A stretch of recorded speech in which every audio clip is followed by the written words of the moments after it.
মানুষ কখনোই তার চরিত্রের বাইরে যেতে পারে না। একটা না একটা সময় তার প্রকৃত রূপ বেরিয়ে আসবেই।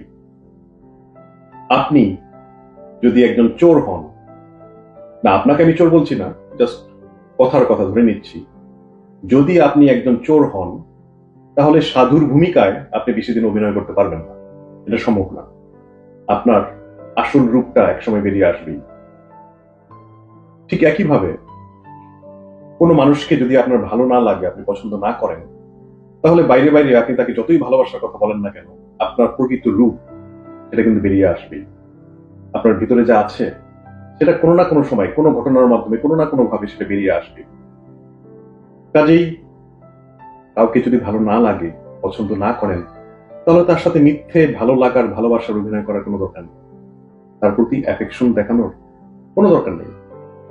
কাউকে যদি ভালো লাগে তাহলে সেটা স্বচ্ছন্দে বলে ফেলুন। নিজের মনে যা আছে সেটা সহজভাবে প্রকাশ করুন, কিন্তু অভিনয় করবেন না। নিজের সাথে যদি অভিনয় করেন তাহলে আপনি নিজেকেই প্রতারিত করবেন। সবাইকে ভালোবাসা দিবসের শুভেচ্ছা। Happy Valentine's day.